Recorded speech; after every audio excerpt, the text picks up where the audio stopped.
So hello students, in yesterday's class we discussed basics of two-dimensional motion. We discussed the vectorial representation of four vectors, especially position, displacement, velocity and acceleration.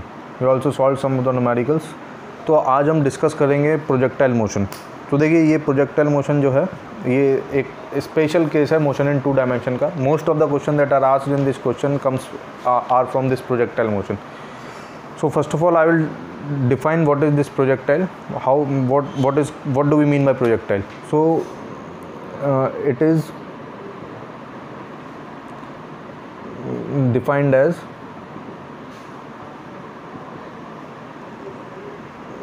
the projection of a particle in space, projection of particle in space near the earth surface.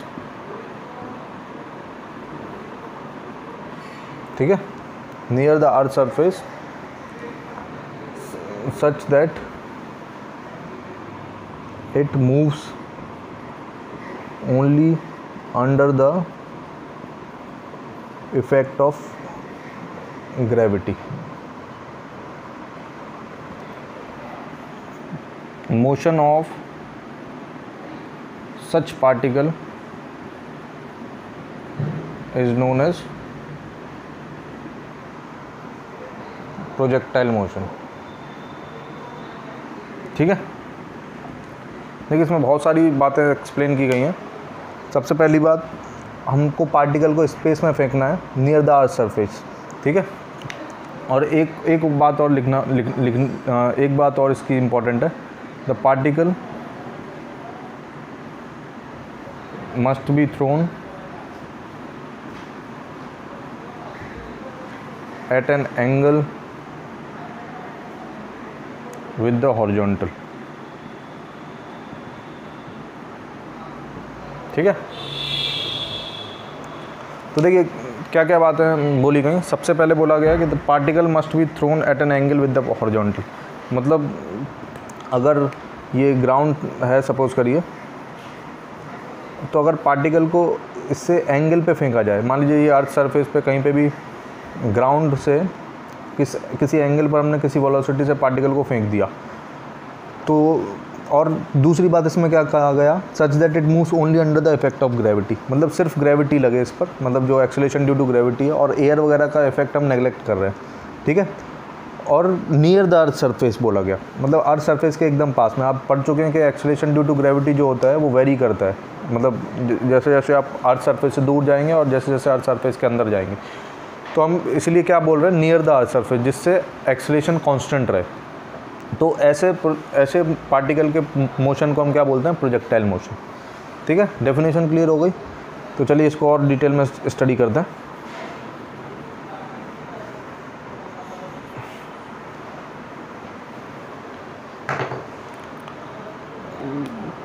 तो suppose करिए ये ground है और यहाँ पर हमने u velocity से एक पार्टिकल को ऐसे प्रोजेक्ट किया. ठीक है, और ये थीटा एंगल बना रहा है यहाँ से. अब देखिए इसको हम एनालाइज करते हैं दो तरीके से. देखिए सबसे पहले तो एक इसका कंपोनेंट, इस वेलोसिटी का कंपोनेंट कर सकते हैं. एक कंपोनेंट इस डायरेक्शन में आ जाएगा u cos थीटा. ठीक है, और एक कंपोनेंट इस डायरेक्शन में आ जाएगा u sin थीटा.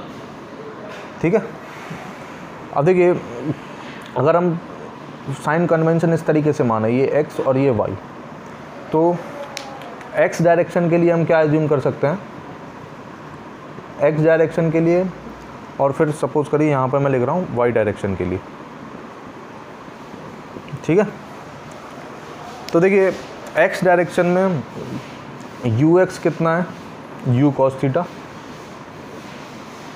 ठीक है, और ax कितना है, देखिए ax की वैल्यू कुछ नहीं आएगी क्योंकि एक्सेलरेशन ड्यू टू ग्रेविटी जो है वो डाउनवर्ड ही लगता है. ठीक है, तो इसका कोई कंपोनेंट इस डायरेक्शन में नहीं आने वाला है. तो कोई कंपोनेंट नहीं आएगा, तो ax की वैल्यू कितनी हो जाएगी, g cos 90 कितना होता है, 0. तो ax की वैल्यू कितनी हो जाएगी, 0. So this will be 0. और ऐसी y डायरेक्शन में अगर बात करें तो y डायरेक्शन में हम यू वाई कितना लिख सकते हैं, यू साइन थीटा, और ए वाई कितना लिख सकते हैं, माइनस जी, क्योंकि जी डाउनवर्ड लग रहा है। ठीक है, क्लियर हुई बात ये। अब देखिए हम इसके मोशन को, क्योंकि ये दोनों दोनों डायरेक्शन में मूव कर रहा है, एक्स डायरेक्शन में भी और वाई डायरेक्शन में भी, तो हम दोनों को सेपरेटली स्टडी भी करेंगे। ठीक है, एक्स डायरेक्शन के मोशन को और वाई डायरेक्शन के मोशन को। तो देखिए अगर मैं एक्स कोऑर्डिनेट निकालना चाहूँ किसी भी समय पर, ठीक है, एक्स कोऑर्डिनेट मतलब अगर मान लीजिए मैं इसी को ऑरिजिन बोल दूँ यहाँ पर 0,0, तो ये एक्स एक्सेस हो जाएगी और ये वाई एक्सेस हो जाएगी। ठीक है, तो किसी भी समय पर अगर मैं एक्स लिखना चाहूँ, मतलब टी टाइम के बाद कितना होगा, x as a function of t, मतलब अगर 0,0 से हमने फेंका टी इज इक्वल टू 0 पे, ठीक है, तो टी टाइम के बाद उसका एक्स कोऑर्डिनेट कितना होगा। तो देखिए एक्स डायरेक्शन में एक्सेलेरेशन कुछ है नहीं, तो डायरेक्टली हम क्या लिख सकते हैं, you cos theta into T. ठीक है, समझ में आया। और ऐसे ही अगर हमसे पूछा जाए कि वाई डायरेक्शन में कितना चला, वाई डायरेक्शन के लिए हम y s is equal to u t plus half a t square equation use कर सकते हैं। तो देखिए कैसे यूज़ करेंगे, इनिशियली ये ऑरिजिन पर था, तो अपवर्ड डायरेक्शन की वेलोसिटी कितनी है, यू साइन थीटा, तो क्या लिखेंगे, you sine theta into t minus half of g t square. ठीक है, क्योंकि एक्सेलरेशन डाउनवर्ड है माइनस जी, तो इसलिए मैंने माइनस साइन यूज़ किया यहाँ पे। तो इस तरीके से हम कभी भी अगर पार्टिकल का कोऑर्डिनेट पूछ लिया जाए, मान लीजिए टी टाइम के बाद आपसे एक्स कोमा वाई पूछ लिया, मान लीजिए पार्टिकल यहाँ पर आ गया और एक्स कोमा वाई इस पी पॉइंट पे आपसे पूछा गया है, ठीक है, तो आप इजीली बता सकते हैं। अब देखिए ये इसकी हाइट हो जाएगी, वाई कोऑर्डिनेट ये लेंथ हो जाएगा वाई कोऑर्डिनेट, और एक्स कितना हो जाएगा, x will be this one. ठीक है, तो आपको एक्स और वाई की वैल्यू पता चल गई। अब देखिए बहुत सारी चीज़ें पूछी जा सकती हैं आपसे, मान लीजिए वेलोसिटी पूछ लिया जाए, मतलब यू एक्स तो हमें पता है, सपोज़ करिए आपसे वी एक्स और वी वाई भी पूछ लिया जाए, वी एक्स की वैल्यू कैसे निकालेंगे हम। और देखिए एक्स डायरेक्शन में कोई भी एक्सेलरेशन नहीं है, तो वी एक्स कितना हो जाएगा, सिंपली यू कॉस थीटा, मतलब क्योंकि कोई एक्सेलरेशन ही नहीं है तो एक्स डायरेक्शन की वेलोसिटी चेंज नहीं होगी, तो हम इसको लिख सकते हैं in x direction velocity will remain constant। ठीक है, so this is very important thing कि एक्स डायरेक्शन में वेलोसिटी चेंज नहीं होती है। क्यों चेंज नहीं होती है, क्योंकि एक्स डायरेक्शन का एक्सेलरेशन 0 है। ठीक है, अगर हम वाई डायरेक्शन में वेलोसिटी की बात करें, मतलब वी वाई की बात करें, तो वी वाई कैसे लिखेंगे, देखिए वी वाई कितना हो जाएगा, u y minus g t, u y की वैल्यू भी हमको पता है, तो देखिए कितना आ जाएगा, u sine theta minus g T. ठीक है, तो अगर आपसे टोटल वेलोसिटी पूछी जाएगी, तो देखिए क्योंकि किसी भी टाइम पे वेलोसिटी के दो कंपोनेंट है, एक तो वाई डायरेक्शन में और एक एक्स डायरेक्शन में। ठीक है, सपोज करिए इस पॉइंट पर अगर आपसे वेलोसिटी नेट वेलोसिटी पूछी जाए टी टाइम के बाद, तो इसके दो कंपोनेंट आपको पता चल गए। टी टाइम के बाद आप वी एक्स निकाल सकते हैं, वो यू कॉस थीटा ही रहने वाला है, और टी टाइम के बाद आप वी वाई भी निकाल सकते हैं। ठीक है, तो ये वी वाई हो जाएगा और ये वी एक्स हो जाएगा, तो नेट वेलोसिटी क्या होगी, इसका सम होगा, है ना।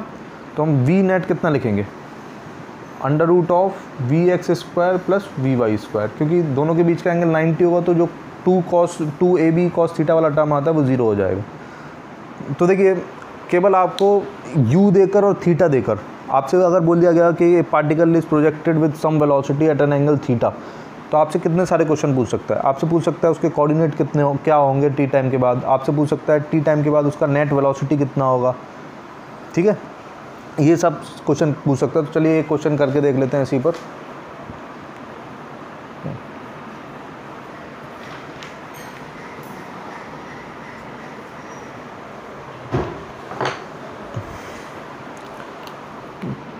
मान लीजिए आपसे पूछा गया एक पार्टिकल 10 मीटर पर सेकेंड, चलिए 50 मीटर पर सेकेंड से 37 डिग्री पर फेंका गया। ठीक है, तो आपसे क्या क्या चीज़ें पूछी हैं, calculate displacement of the particle,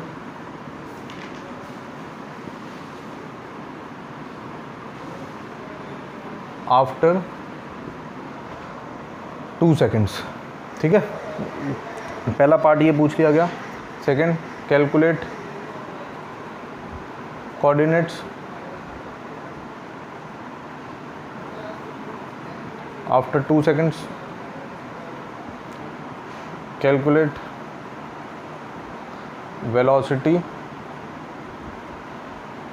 after 2 seconds. मान लीजिए 3 पार्ट पूछे गए आपसे, तो देखिए कैसे कैलकुलेट करेंगे हम। अब देखिए सबसे पहले आप कंपोनेंट कर लीजिए वेलोसिटी का। आपको क्वेश्चन में नेट वेलोसिटी दी जाएगी इनिशियली जो थी, तो कंपोनेंट जब आप करेंगे तो इस डायरेक्शन में कितना आएगा 50 cos 37, और cos 37 कल मैंने बताया था 4/5 होता है ना, तो कितना हो जाएगा 40 मीटर पर सेकेंड। और ऐसे इसका एक कंपोनेंट इस डायरेक्शन में आएगा, वो होगा 50 sin 37। ठीक है, तो ये कितना हो जाएगा 30 मीटर पर सेकेंड। तो कंपोनेंट हो गए। अब देखिए एक्स डायरेक्शन के मोशन को अलग से एनालाइज करेंगे और वाई डायरेक्शन के मोशन को अलग से एनालाइज करेंगे।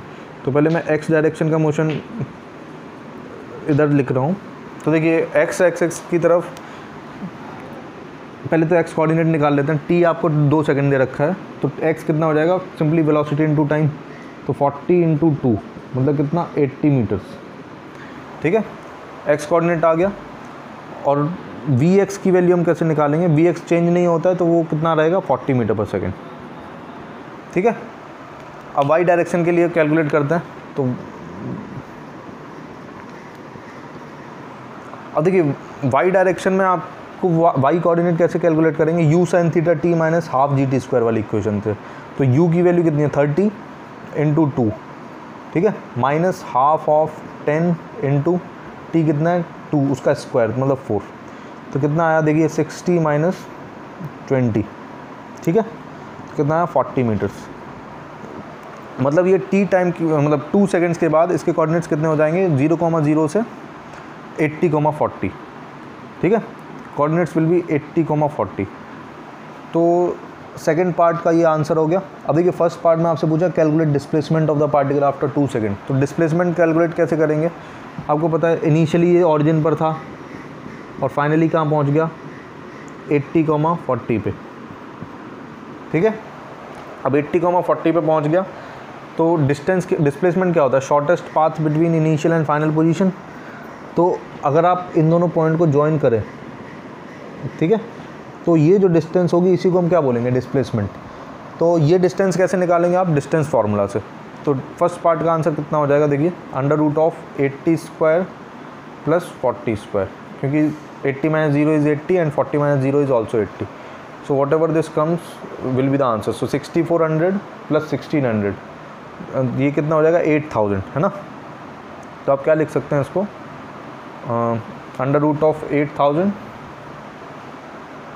तो इसको लिख सकते हैं 10 × देखिए इसको लिखेंगे 80 × 100, तो 100 का रूट होगा 10 और 80 को हम लिख सकते हैं 16 × 5, तो 4 × 10 मतलब 40√5 विल बी द आंसर। इतना मीटर्स डिस्प्लेसमेंट हो जाएगा। So this is the answer to first part.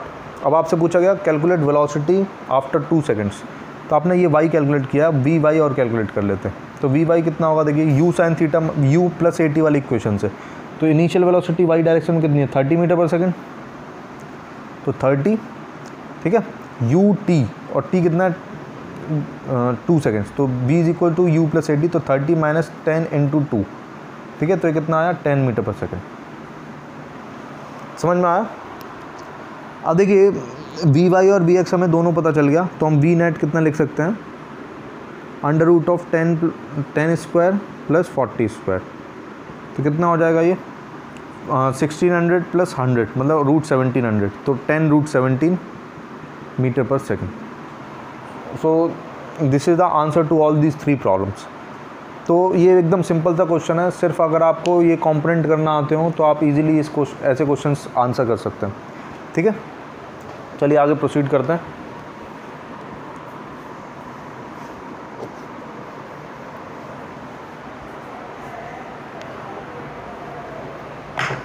So now we will study angle made by projectile या फिर सिर्फ particle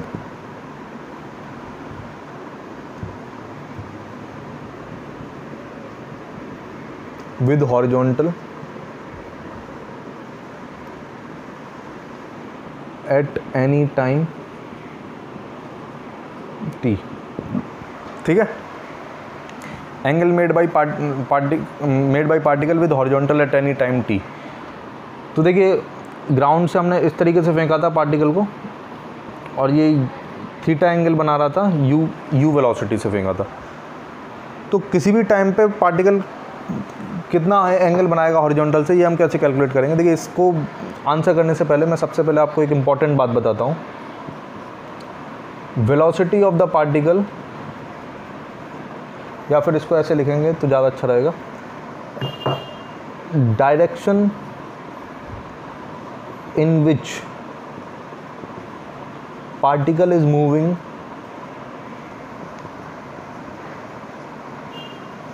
at any time t is given by its velocity।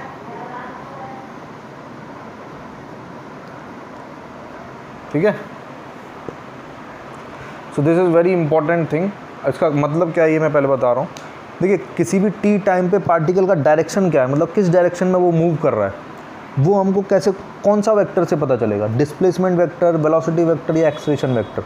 तो देखिए suppose करिए T time के बाद पार्टिकल यहाँ पर आ गया, ठीक है, तो एक्सेलरेशन तो इसका डाउनवर्ड है, तो पार्टिकल लेकिन चल किधर रहा है, इस तरफ चल रहा है।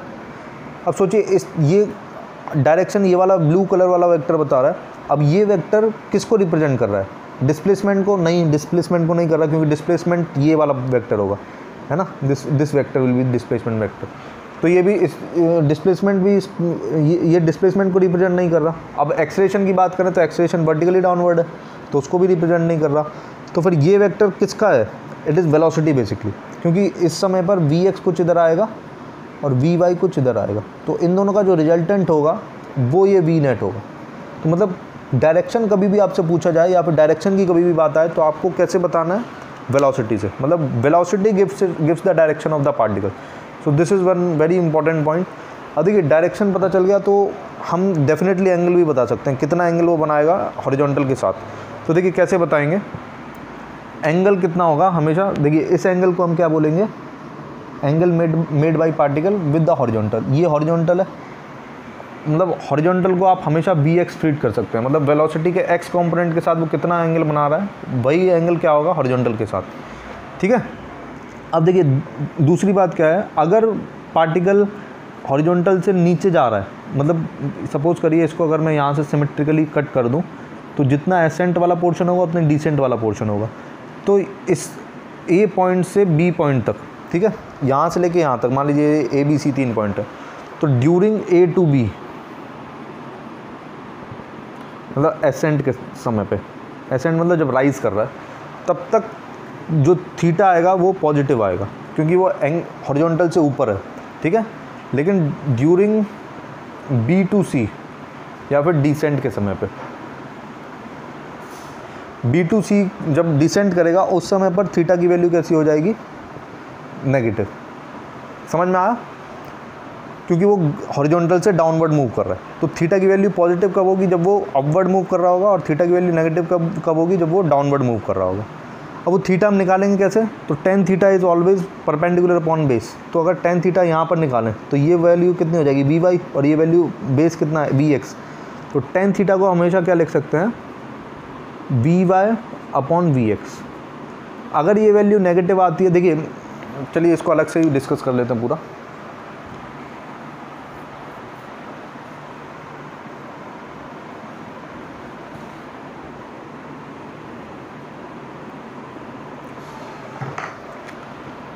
देखिए Vy की वैल्यू पॉजिटिव रहेगी ड्यूरिंग A to B, मतलब एसेंट के समय, मतलब जब पार्टिकल A से B मूव कर रहा होगा, A से B, तब तक उसका जो Y डायरेक्शन का कॉम्पोनेंट है वो अपवर्ड रहेगा, है ना, हर समय पे। और X डायरेक्शन कैसे रहेगा, लेकिन b के बाद b पर y कंपोनेंट एग्जैक्टली 0 हो जाएगा और सिर्फ x कंपोनेंट बचेगा, ठीक है, y 0 हो जाएगा यहाँ पे। तो और b के बाद जैसे ही वो नीचे आना स्टार्ट करेगा तो फिर क्या हो जाएगा, उसका y कंपोनेंट नीचे होने लगेगा, समझ में आया। और x component as it is बरकरार रहेगा जैसे वो पहले था, ठीक है। तो ड्यूरिंग a टू b मतलब असेंट के दौरान उसका b y की वैल्यू कितनी आएगी, पॉजिटिव। और ड्यूरिंग डिसेंट मतलब जब वो b टू c जा रहा होगा, b टू c, तो उसका b y की वैल्यू कैसी आनी चाहिए, नेगेटिव, क्योंकि वो डाउनवर्ड पॉइंट करेगा तो नेगेटिव वाई एक्सिस की तरफ पॉइंट करने की वजह से उसकी वैल्यू कैसी हो जाएगी, नेगेटिव, ठीक है। तो जब हम एंगल लिखेंगे tan theta is equal to v by v x, तो आप अब अपने आप वी वाई की वैल्यू साइन के साथ डालिए। तो अगर ये वैल्यू नेगेटिव आती है इसका मतलब आपको समझ में आ जाएगा थीटा की वैल्यू नेगेटिव है, मतलब वो हॉरिजॉन्टल से नीचे चला गया, मतलब हॉरिजॉन्टल से डाउनवर्ड डायरेक्शन में मूव कर रहा है। और अगर tan थीटा की वैल्यू पॉजिटिव आती है तो आप डायरेक्टली बोल सकते हैं ये अपवर्ड मूव कर रहा है, ठीक है।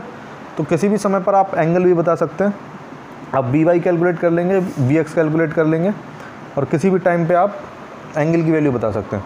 तो देखिए इसका वी वाई का एक्सप्रेशन भी हम जानते हैं, डायरेक्टली फार्मूला ही डिराइव कर लेते हैं, जो फार्मूला आपको डायरेक्टली एंगल बता देगा कितना एंगल बना रहा है वो, ठीक है। तो देखिए tan थीटा की वैल्यू क्या आई, v बाय वी एक्स, ठीक है।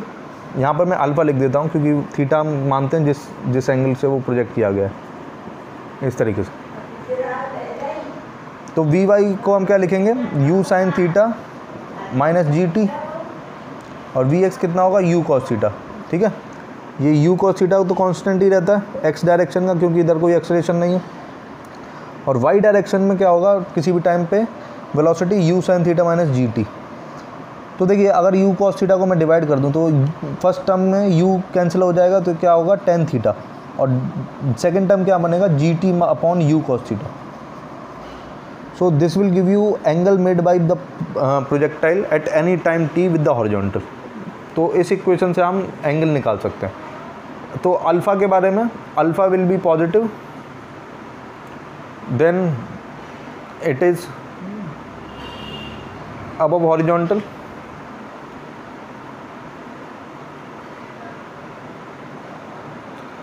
alpha is equal to negative, then it is below horizontal, ठीक है। तो angle made by the particle हम इस फॉर्मूले से कैलकुलेट कर सकते हैं। You can remember this formula, it is one of the important formula.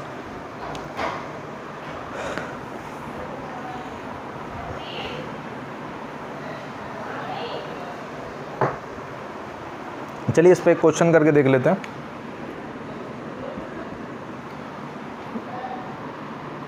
A particle is projected with velocity u, ठीक है। ए particle is projected with velocity u with angle theta with the horizontal. तो आपसे पूछा गया calculate the time taken by the particle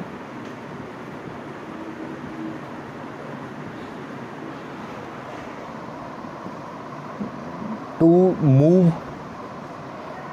perpendicularly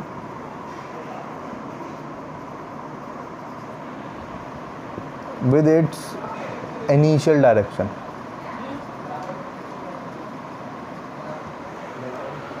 ठीक है। तो सवाल में आपसे क्या पूछा गया, पहले मैं एक्सप्लेन कर दे रहा हूँ। आपको बोला गया एक पार्टिकल को प्रोजेक्ट किया हमने u वेलोसिटी से थीटा एंगल बनाते हुए हॉरिजॉन्टल से, ठीक है। तो आपसे पूछ रहा है कि कितना टाइम उसको लगेगा कि वो अपने इनिशियल डायरेक्शन से परपेंडिकुलरली मूव करता रहे। तो पहले मैं इसको एक्सप्लेन कर रहा हूँ, है ना। देखिए ये ग्राउंड है, पार्टिकल इस तरीके से मूव कर रहा है, तो इनिशियली ये इस डायरेक्शन में था, तो कोई तो टाइम ऐसा होगा जब ये इससे परपेंडिकुलरली मूव करेगा, ठीक है। देखिए इस समय इस पर्टिकुलर पॉइंट P पर उसकी वेलोसिटी इस डायरेक्शन में होगी, तो ये वेलोसिटी जो वेक्टर है ये इनिशियल डायरेक्शन से देखिए परपेंडिकुलर है, तो मैं वो टाइम कैलकुलेट करना चाहता हूँ जब ये दोनों परपेंडिकुलर होंगे। I want to calculate that time when its velocity will become exactly 90 degree with initial velocity. ठीक है, आपको सवाल समझ में आ गया क्या है? अब चलिए सॉल्व करते हैं इसको। तो देखिए, इस सवाल को करने के कई सारे मेथड हैं, मैं एकदम सिंपलेस्ट मेथड बता रहा हूँ आपको। तो देखिए, आपको u इनिशियल पता है, u इनिशियल कितना था, u vector initial ux i cap plus uy j cap, तो कितना था देखिए, u cos theta i cap plus u sin theta. देखिए, परपेंडिकुलर जब भी बात आए तो आपको स्केलर प्रोडक्ट याद आना चाहिए। दो वेक्टर परपेंडिकुलर कब होते हैं? जब एक्सक्यूज़ मी, तो दो वेक्टर परपेंडिकुलर कब होते हैं? जब दोनों का डॉट प्रोडक्ट ज़ीरो हो, है ना।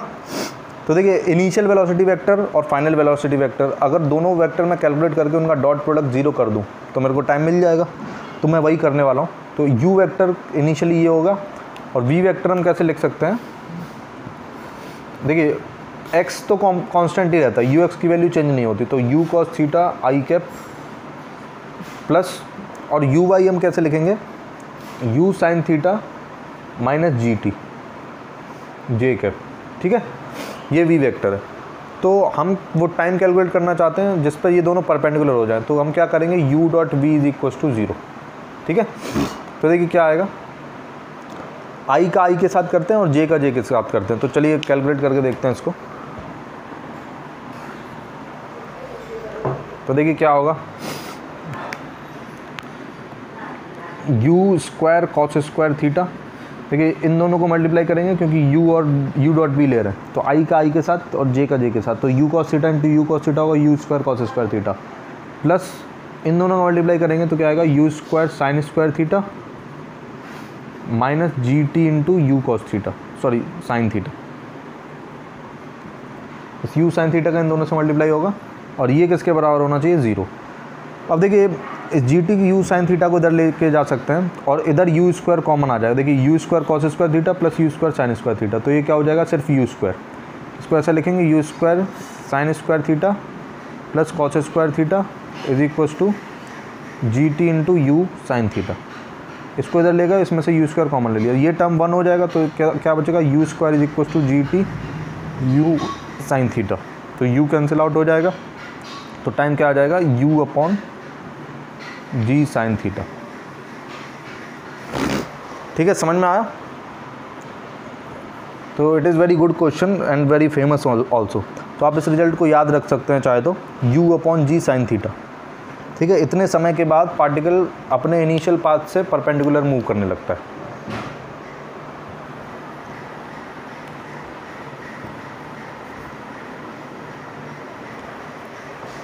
So now we will study calculation of maximum height, time of flight and range of projectile.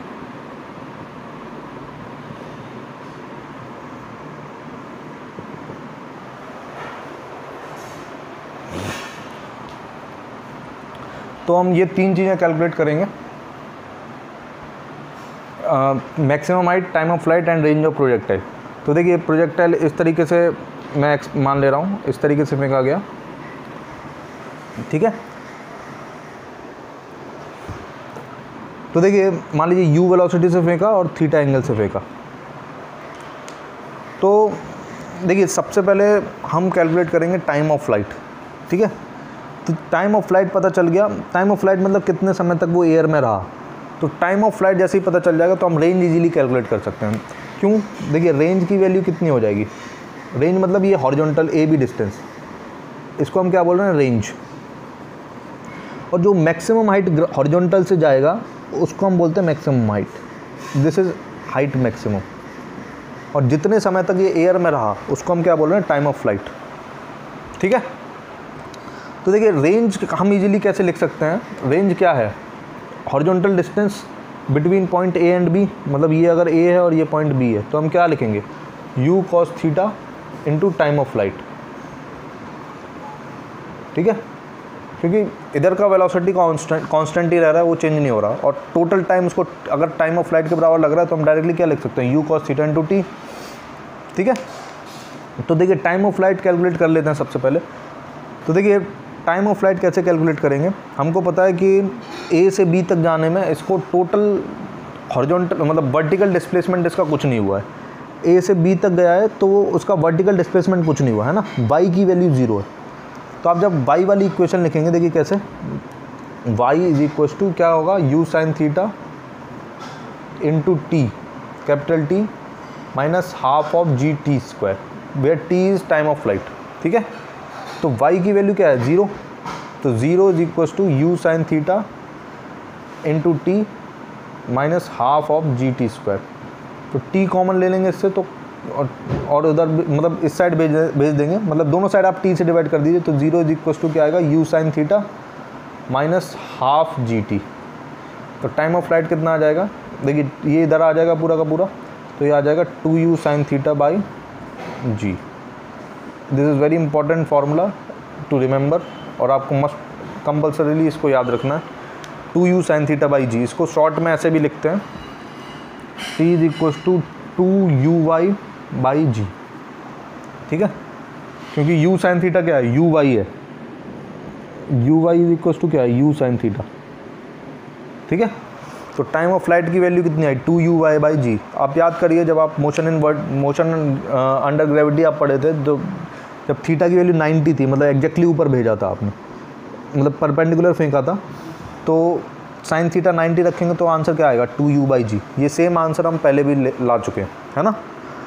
तो अब देखिए हमें टाइम ऑफ फ्लाइट मिल गया, तो रेंज कैलकुलेट करना बहुत ईजी है। देखिए रेंज का फॉर्मूला भी कैलकुलेट कर लेते हैं। तो देखिए ये कितना आएगा, u cos थीटा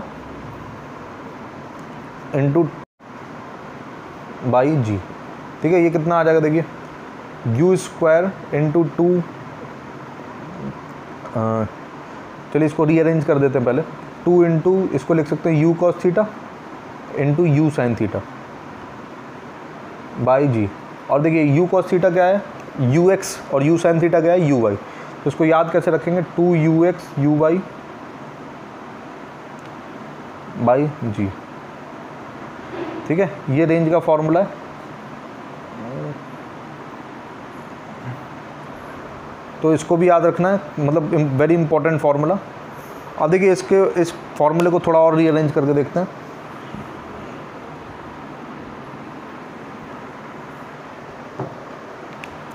तो देखिए इस 2 साइन थीटा कॉस थीटा को हम क्या लिख सकते हैं, यू स्क्वायर तो कॉमन है, और बचेगा क्या न्यूमरेटर में, 2 साइन थीटा कॉस थीटा। इसको हम लिख सकते हैं साइन ऑफ 2 थीटा। ये मैंने ट्रिग्नोमेट्री में आपको बताया था, ये आइडेंटिटी होती है, 2 sine theta cos theta is equal to sine 2 theta, है ना। ये साइन 2 थीटा मतलब 2 थीटा एंगल है पूरा का पूरा, अपॉन जी। ठीक है, so this is also one of the important formula. अब देखिए रेंज कब पता चल गया हमको, टाइम ऑफ फ्लाइट पता चल गया। अब हम मैक्सिमम हाइट और निकालना चाहते हैं। तो देखिए जब पार्टिकल को हम प्रोजेक्ट करते हैं तो टॉप मोस्ट पॉइंट पे उसकी मैक्सिमम हाइट होती है ना। तो टॉप मोस्ट मैक्सिमम हाइट की क्या कंडीशन होनी चाहिए, देखिए इसका वर्टिकल डायरेक्शन की जो वेलोसिटी है वी वाई, जो इसको ऊपर ले जा रही है, वो 0 हो जाए तो उस समय पर वो ऊपर जाना बंद हो जाएगा। मतलब उस जब वो वाई डायरेक्शन की वेलोसिटी 0 हो जाएगी, उसके जस्ट बाद वो डाउनवर्ड जर्नी स्टार्ट कर देगा। तो ऊपर ले जाने वाला कौन कंपोनेंट है, ये वी वाई। तो जब ये 0 होगा तभी ऊपर जाना बंद होगा, वरना मैक्सिमम हाइट फिर और ऊपर जाता रहेगा वो, तो मैक्सिमम हाइट अटेन नहीं होगी। तो मैक्सिमम हाइट पे कंडीशन क्या होनी चाहिए, ये वी बाई 0 होना चाहिए। ठीक है, तो ये वी बाई 0 हो गया, उसके बाद वो क्या करेगा, डाउनवर्ड आना स्टार्ट कर देगा। और जब डाउनवर्ड आएगा मतलब तो वी वाई की वैल्यू फिर से इंक्रीज़ करने लगेगी। ठीक है, तो हमें कंडीशन क्या पता चलेगी, वी वाई शुड बी 0। अब नेट वेलोसिटी 0 नहीं बोल रहा हूँ मैं, सिर्फ वाई कॉम्पोनेंट 0, एक्स कॉम्पोनेंट तो अभी भी रहेगा यू कॉस थीटा, ये अभी भी रहेगा। मतलब अगर आपसे पूछा जाए कि बोला जाए कि काइनेटिक एनर्जी 0 एट टॉप, तो ये फॉल्स स्टेटमेंट है, क्योंकि एक्स कॉम्पोनेंट तो अभी भी है, सिर्फ वाई कॉम्पोनेंट 0 होता है। ठीक है, तो देखिए अब हम मैक्सिमम हाइट कैसे कैलकुलेट करेंगे। देखिए एक इक्वेशन हम जानते हैं, v square is equal to u square plus 2as। तो v कितना है 0 और u कितना था u square sine square theta, हम ये y डायरेक्शन में लिख रहे हैं ना,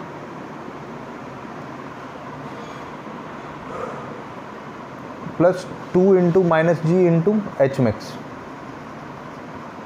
ठीक है। तो ये 2g एच मैक्स इधर आ जाएगा और इधर क्या u square sine square theta. तो एच मैक्स की वैल्यू क्या आएगी u square sine square theta by 2g। इसको याद कैसे रख, ये डायरेक्टली भी याद रखना है, वेरी इंपॉर्टेंट फार्मूला। और इसको लिख कैसे सकते हैं, देखिए u Y square upon 2g, ठीक है, दिस इज एच मैक्स। तो हमने तीनों चीज़ें कैलकुलेट कर ली, maximum height, time of flight and range of projectile, ठीक है। अब कुछ चर्चा और स्पेशल, कुछ इसके स्पेशल पॉइंट्स डिस्कस कर लेते हैं।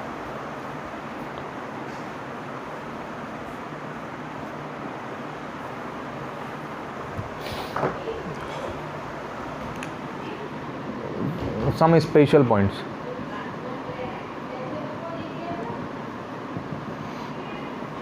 ठीक है।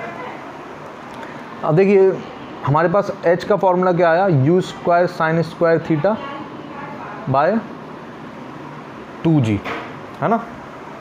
और रेंज का फॉर्मूला क्या आया, u square sign 2 theta by g। ये अभी हमने जस्ट कैलकुलेट किया। अगर मैं h अपॉन r इन दोनों को डिवाइड कर दूं, h अपॉन r कैलकुलेट करूं, तो देखो क्या आएगा, h की वैल्यू क्या है u square sine square theta by 2g, और रेंज की वैल्यू क्या है u स्क्वायर साइन 2 थीटा को मैं लिख रहा हूँ 2 साइन थीटा कॉस थीटा, ठीक है, अपॉन g। तो ये g और g कैंसिल हो जाएगा, u स्क्वायर भी कैंसिल हो जाएगा, साइन थीटा एक कैंसिल हो जाएगा। तो देखिए क्या बचेगा,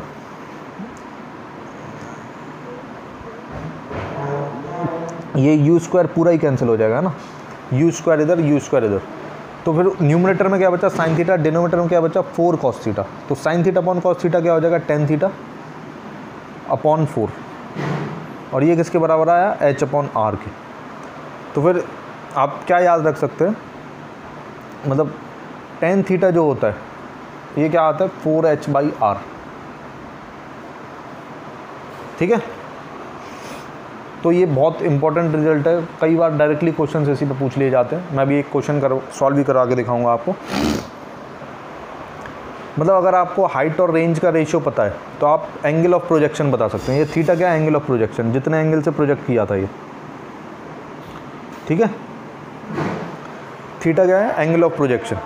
तो एंगल ऑफ प्रोजेक्शन डायरेक्टली आपको हाइट और रेंज के रेशियो से मिल जाता है, ठीक है।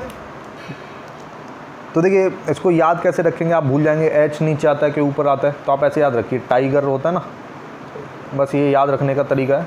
इसमें t पहले आता है तो t सबसे पहले, r बाद में आता है तो r सबसे बाद में, ऐसे, ठीक है।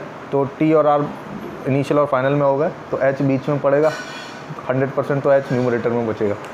तो इस तरीके से याद रख सकते हैं आप, tan theta is equal to 4h upon r। तो this is first important point. अब हम सेकेंड इंपॉर्टेंट पॉइंट डिस्कस करते हैं।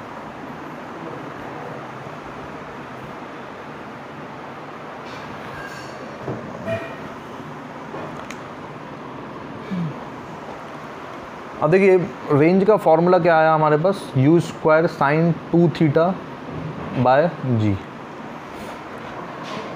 अब देखिए इसको मैं ऐसे भी लिख सकता हूँ, u square by g sine of 180 minus 2 theta, क्योंकि sine theta is exactly equals to sine of 180 minus theta. ये हमने ट्रिग्नोमेट्री में पढ़ा हुआ है। तो देखिए मैं फिर से रिवाइज करा रहा हूँ आपको, जो हम ट्रिग्नोमेट्री वगैरह मैथमेटिकल टूल्स पढ़ चुके हैं वो एक बार रिवाइज कर लीजिए, फ्रीक्वेंटली यूज़ होंगे उसके फॉर्मूले। तो देखिए एक ये रिजल्ट मैं डायरेक्टली यूज़ कर रहा हूँ। अब आप यूँ मत बोलिएगा कि ये कैसे लिख दिया मैंने, है ना, ये आपको पता होना चाहिए, हम ट्रिग्नोमेट्री में पढ़ चुके हैं।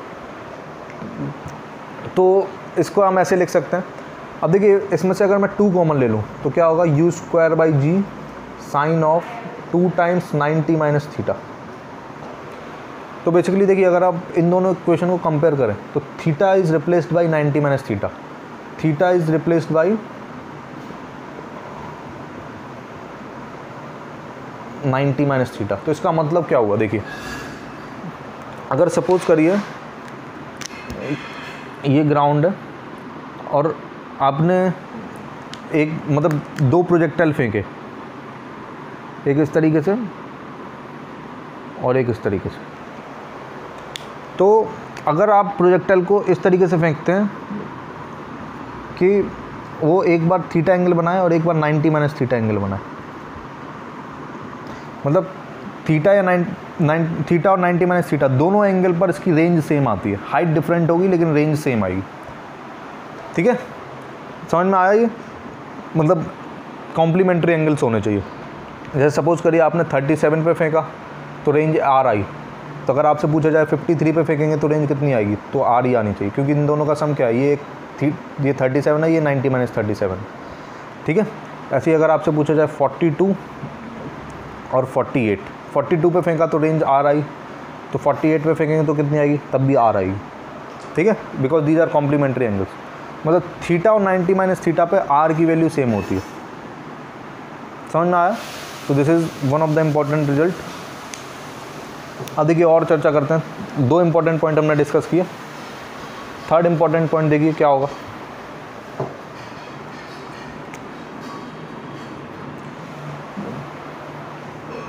तो देखिए अगर मैं आर मैक्सिमम की बात करूं, मैक्सिमम रेंज, ठीक है, रेंज मैक्सिमम रेंज की अगर बात करूं तो देखिए यू स्क्वायर और जी तो कांस्टेंट है, चेंज क्या करने वाला है, ये थीटा।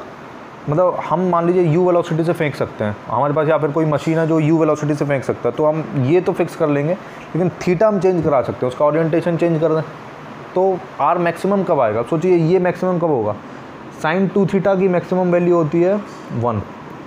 ठीक है, तो और ये 1 कब होता है, जब 2 थीटा की वैल्यू कितनी हो जाए 90 डिग्री, तो थीटा की वैल्यू कितनी आई 45 डिग्री। मतलब अगर आप थीटा को 45 कर देते हैं तो ये वैल्यू कितनी आ जाएगी, u square by g. So this is maximum value of range. और कब ये आएगी, 45 डिग्री पर। मतलब अगर आप 45 डिग्री पर फेंकते हैं तो जो रेंज आएगी ये सबसे ज़्यादा आएगी। This will be the maximum value of range. ठीक है, अब देखिए इस पर थोड़ी और चर्चा करते हैं इसी मैक्सिमम रेंज की बात पे। पहले तो ये इंपॉर्टेंट बात है कि 45 पे फेंकेंगे तो मैक्सिमम रेंज आएगी, है ना, ये याद रखना है। अब देखिए कभी कभी ऐसा पूछा जाता है, सपोज करिए किसी ने फेंका 43 डिग्री पे और किसी ने फेंका लेट से 49 डिग्री पे। हमको पता है 45 पे मैक्सिमम होता है, तो अगर इन दोनों एंगल में कंपेयर करवाया जाए, मतलब 43 डिग्री पर ज़्यादा दूर गिरेगा या 49 डिग्री पर ज़्यादा दूर गिरेगा। तो सपोज करिए ऐसे फेंका गया, एक फेंका 43 डिग्री पे, एक फेंका 49 डिग्री पे, कौन सा दूर ज़्यादा गिरा, तो हम कैसे बताएंगे। अब देखिए ऐसे क्वेश्चन को हम कैसे आंसर करते हैं। देखिए जो साइन थीटा होता है, साइन थीटा इंक्रीजिंग फंक्शन होता है, मतलब उसकी वैल्यू, उसका ग्राफ इस तरीके से होता है, मतलब ये 0 डिग्री, ये 90 डिग्री, ये 180 डिग्री, ये 270 डिग्री और ये 360 डिग्री।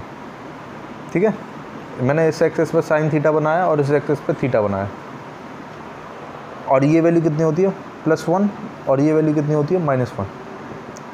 तो साइन की वैल्यू 0 से 90 इंक्रीज़ करता है ये, और 90 to 180 डिक्रीज़ करता है। ठीक है, साइन 0 आपने ये वैल्यूज़ पढ़ी हैं, साइन 0 0 होता है, फिर साइन 30 हाफ होता है, फिर 1/√2, फिर √3/2, फिर 1। तो ये राइज़ करता है ना, 0 से 90 इंक्रीज़ करता है, फिर 90 के बाद ये डिक्रीज़ करना स्टार्ट करता है। तो देखिए लेकिन हमको यहाँ बात किसकी करनी है, 2 थीटा की बात करनी है। तो थीटा की वैल्यू जब 0 से 45 तक रहेगी, 0 to 45 जाएगी, तो ये 2 थीटा कहाँ से कहाँ तक जाएगा, 0 से 90। तो मतलब थीटा जब 0 से 45 जाएगा तो ये इंक्रीज़ करेगा, और जब 45 से 90 तक जाएगा तो ये डिक्रीज़ करेगा। क्या डिक्रीज़ कर, किसकी डिक्रीज और इंक्रीज़ की बात कर रहे हैं हम, साइन 2 थीटा की। ठीक है, मतलब 0 से 45 तक साइन 2 थीटा की वैल्यू इंक्रीज़ करेगी,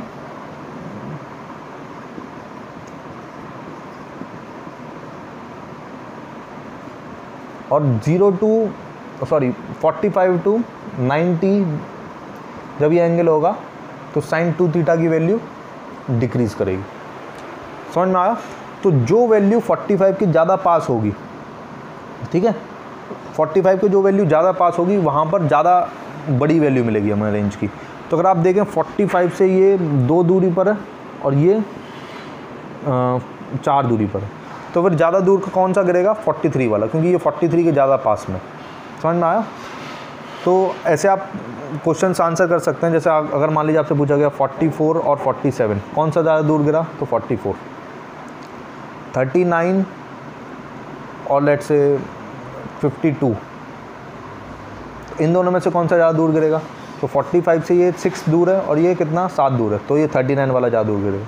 तो जो ज़्यादा 45 के पास होगा वो ज़्यादा दूर गिरेगा। ठीक है,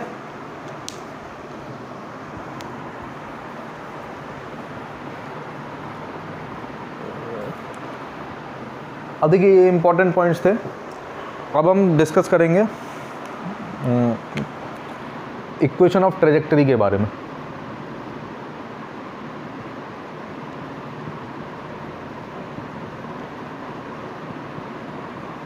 तो पहले ये ट्रेजेक्टरी क्या होता है ये मैं बता दे रहा हूँ आपको।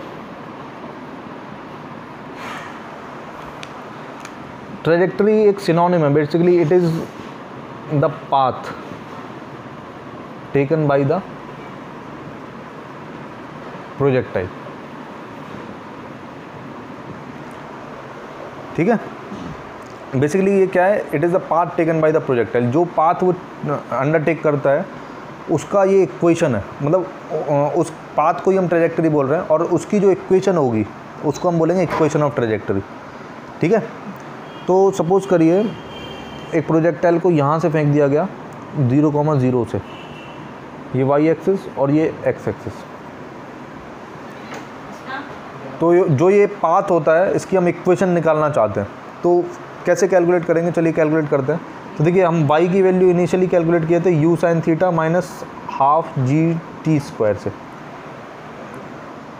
u sin theta t minus half जी टी स्क्वायर।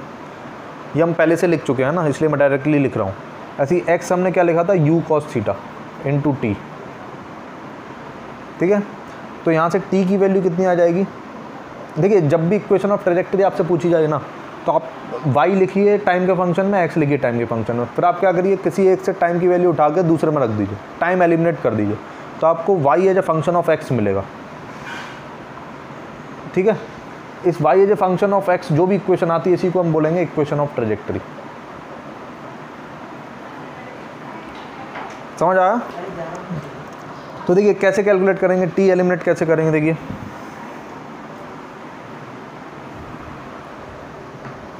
तो देखिए सेकंड इक्वेशन में x की वैल्यू कितनी है? u cos theta into T, तो t कितना आ जाएगा?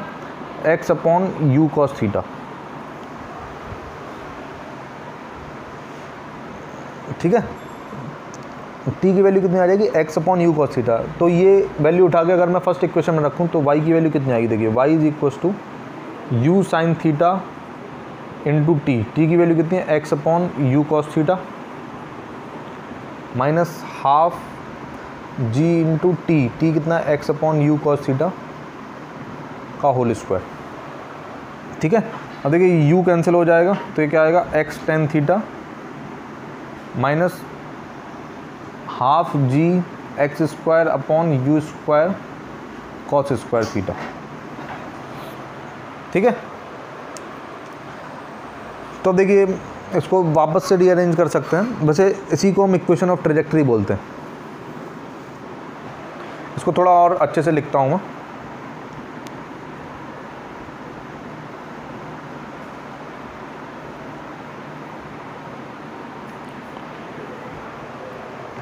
देखिए अगर प्रोजेक्टाइल को हमने ऐसे फेंक दिया थीटा एंगल पे, तो ये थीटा तो फिक्स हो गया और यू भी फिक्स हो गया, ये दो चीज़ें फिक्स हैं।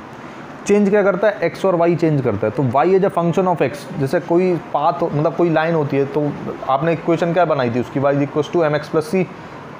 तो कोई भी कर्व होगा अगर, तो उसकी इक्वेशन में सिर्फ वाई और एक्स आना चाहिए और अदर कॉन्स्टेंट्स आने चाहिए, जैसे एम कॉन्स्टेंट, सी कॉन्स्टेंट, और बाकी क्या आना चाहिए? वेरिएबल वाई और एक्स। तो जो ये इक्वेशन होगी उसी को हम क्या बोलते हैं? इक्वेशन ऑफ ट्रेजेक्टरी, है ना। Y is a function of x. तो इस केस में देखिए टेन थीटा कॉन्स्टेंट है, जी कॉन्स्टेंट है, यू स्क्वायर कॉन्स्टेंट है और कॉस स्क्वायर थीटा कॉन्स्टेंट है। तो y is a function of x आया ये। ठीक है। तो इसीलिए ये क्या है, इक्वेशन ऑफ ट्रेजेक्ट्री। अब देखिए tan थीटा एक कांस्टेंट है और इधर भी एक्स स्क्वायर के अलावा सारा कांस्टेंट, तो इसको हम क्या लिख सकते हैं, y is equals to a x minus b x square या फिर प्लस बी एक्स स्क्वायर।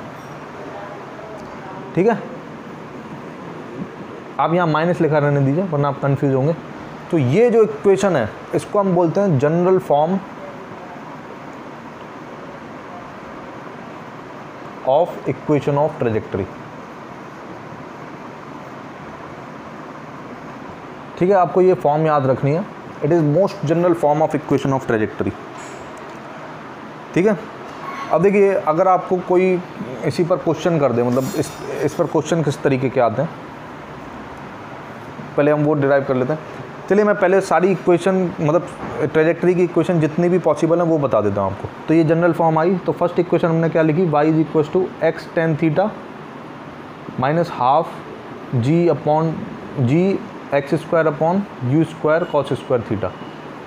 पहली इक्वेशन ये आई, ये जनरल फॉर्म है, इसी को मैंने इस तरीके से रिप्रेजेंट कर दिया। ठीक है, अब देखिए दूसरी इक्वेशन इसी में से कैसे आएगी, y को हम क्या लिख सकते हैं, y को हम लिख सकते हैं, अगर मैं इसमें से x टेन थीटा कॉमन ले लूँ, ठीक है, तो देखिए क्या आएगा, x टेन थीटा अगर कॉमन ले लिया जाए तो अंदर क्या आएगा, 1 माइनस, ऊपर न्यूमरेटर में क्या बचेगा g इंटू एक्स और डिनोमिनेटर में क्या बचेगा 2u स्क्वायर।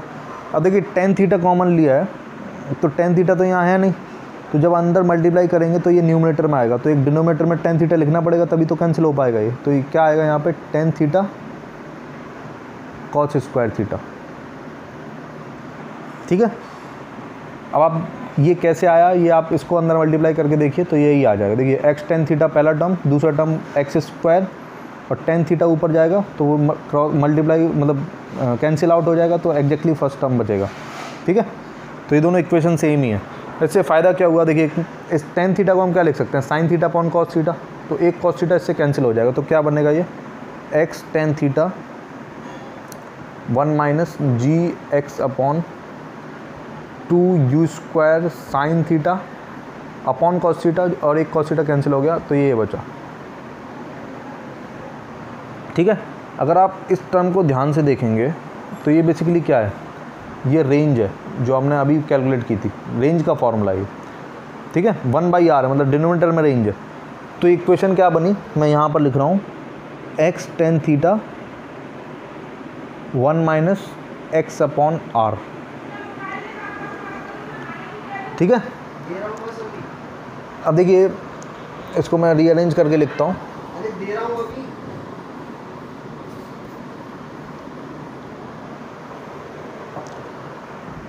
तो क्या इक्वेशन आई दूसरी हमारे पास, ये सेकंड वाली मैं वापस से यहाँ लिख रहा हूँ, y is equal to x tan theta 1 minus x by are,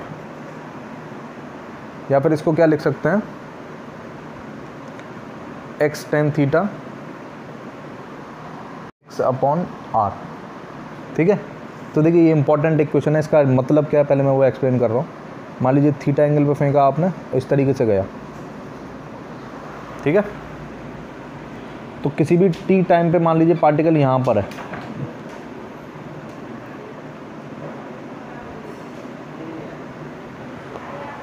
तो अगर ये x1 है और ये x2 है, ठीक है, और ये h है मान लीजिए, तो हम डायरेक्टली क्या लिख सकते हैं, देखिए y इज इक्वल टू, देखिए y की वैल्यू h हो जाएगी,